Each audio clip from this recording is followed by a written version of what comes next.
अस्सलाम वालेकुम दोस्तों, आज हम सैर करेंगे तिब्बत की। तिब्बत दुनिया की एक छत है। ये ज़मीन का इंतहाई बुलंद मकाम है।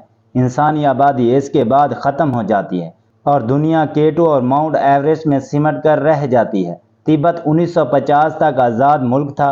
फिर चीन की फ़ौजें यहाँ दाखिल हुईं। 14वें दलाई लामा भारत में जला वतन हुए और तिब्बत चीन का हिस्सा बन गया। ताहम लोग मुल्क को आज़ाद समझते हैं। ये 68 साल गुजरने के बावजूद चीन के तसल्लुत को मानने के लिए तैयार नहीं है। आप दुनिया के नक्शे में तिब्बत को तलाश करें तो ये आपको हिमालय के इंतहाई ऊपर मिलेगा। इसकी एक सरहद नेपाल, दूसरी भूटान, तीसरी ओक्साई चीन के ज़रिए भारत और चौथी सनकियांग से होती हुई पाकिस्तान से मिलती है। ये इलाके माजी में तिब्बत का हिस्सा होते थे। भारत का लद्दाख भी तिब्बत में था। नेपाल के हिमालयाई पहाड़ भी, भूटान का 1/3 हिस्सा भी और मौजूदा पाकिस्तान के तिब्बती इलाके भी ये माजी में एक अजीम बौद्ध रियासत थी।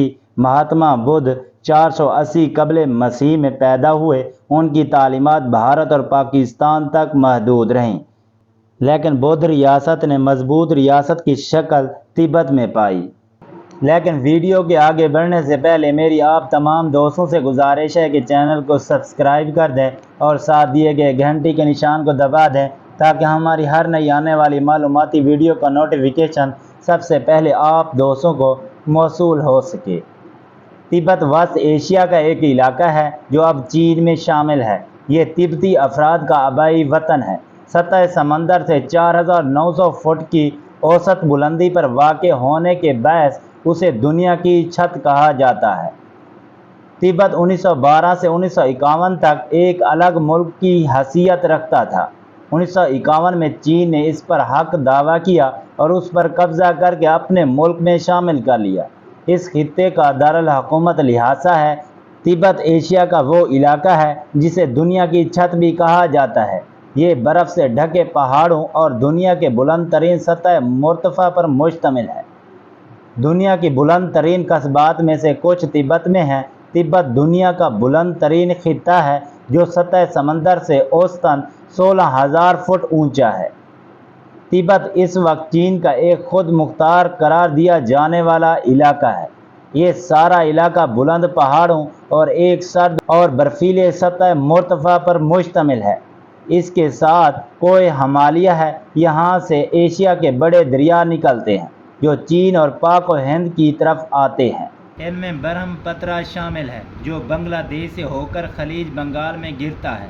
दरिया सिंध, मेकांग, साल्विन और यांगजी दरिया भी तिब्बत की तरफ से आते हैं। तिब्बत के इलाके में वसी सब्ज़े के मैदान और जंगलात भी फैले हैं। इस इलाके में बारिश कम होती है, इसीलिए खेती बाड़ी सिर्फ दरियाओं के किनारों के करीब होती है जहाँ फल, जौ और सब्ज़ियाँ काश्त की जाती हैं। यहाँ तकरीबन 5000 मुख्तलिफ़ किस्म के पौधे और दरख्त उगते हैं। याक यहाँ का पालतू जानवर है। इसके अलावा हिरन, टाइगर, रीछ, बंदर, पांडा और घोड़े भी पाए जाते हैं। यहाँ सैकड़ों झीलें और नदियाँ कुदरत के हुस्न को दोबाला करती है। तिब्बत में अक्सरियत तिब्बती लोगों की है। ये रिवायती तौर पर तिब्बती लोगों का इलाका रहा है। ताहम यहाँ दीगर कौमों के अलावा हुन चीनी भी आबाद हैं। 7वीं सदी ईस्वी के दौरान तिब्बत एक ताकत और बादशाहत की शक्ल में था। भारत की तरफ से बुद्ध मत को यहाँ फ़रोग़ हासिल हुआ और लिहाजा शहर को बुनियाद रखी गई।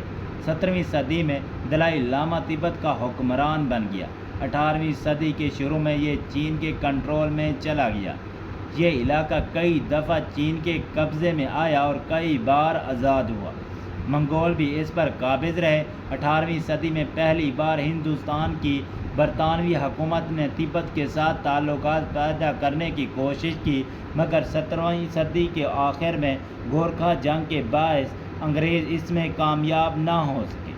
20वीं सदी के शुरू में बरतानिया ने तिब्बत पर चीन का कंट्रोल कबूल कर लिया। 1912 में तिब्बत ने चीन की मांचो हुकूमत से आज़ादी हासिल कर ली। इसके बाद शिमला कॉन्फ्रेंस में तिब्बत का एक हिस्सा चीन को दे दिया गया और बाकी आज़ाद रहा, लेकिन चीन ने उसे कबूल ना किया। मई 1951 के मुआहदे की रूह से उसे दाखिली तौर पर आज़ाद कर दिया गया। مارچ 1959 میں تبت میں ہونے والی بغاوت کو کچل دیا گیا اور اس وقت کا دلائی لاما بھاگ کر ہندوستان میں پناہ گزین ہوا۔ اس کے بعد چین اور بھارت کی جنگ ہوئی جس میں بھارت کو بدترین شکست ہوئی۔ چین کا حصہ بننے سے قبل تبت پر بدھ راہبوں کی ایک مضبوط حکمرانی قائم تھی۔ یہاں کے لوگوں کی آمدنی کا بڑا ذریعہ سیر و سیاحت ہے۔ یہاں پر ایک غیر معمولی روایت ہے کہ ایک زندہ بندر کی کھوپڑی سے براہ راست اس کا دماغ کھایا جاتا ہے۔ اس کے علاوہ تبت کو برف کے گلیشیئر کی سرزمین کے طور پر بھی جانا جاتا ہے۔ یہاں کا دارالحکومت لھاسا شہر ہے اور یہ اس ملک کا سب سے بڑا شہر بھی ہے۔ جھیل لیمسو اس علاقے میں موجود وہاں جھیل ہے جہاں آسمان زمین کو چھوتا ہے۔ لوگ اسے جنت کی جھیل کے طور پر بھی جانتے ہیں۔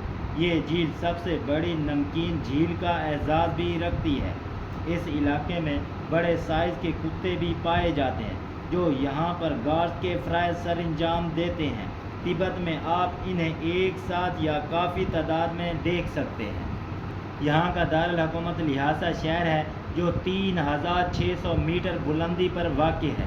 یہاں کے آس پاس کے پہاڑ ایوریج 5000 میٹر بلند ہیں۔ اس ملک کی کل آبادی تقریباً 36 لاکھ لوگوں پر مشتمل ہے۔ تبت کی کرنسی یوان ہے جو ایک یوان پاکستانی 38 روپے کے برابر ہے۔ تبت کا سالانہ جی ڈی پی 213 بلین یوان ہے۔ دوستو یہ تھی ہماری آج کی انفارمیٹیو ویڈیو۔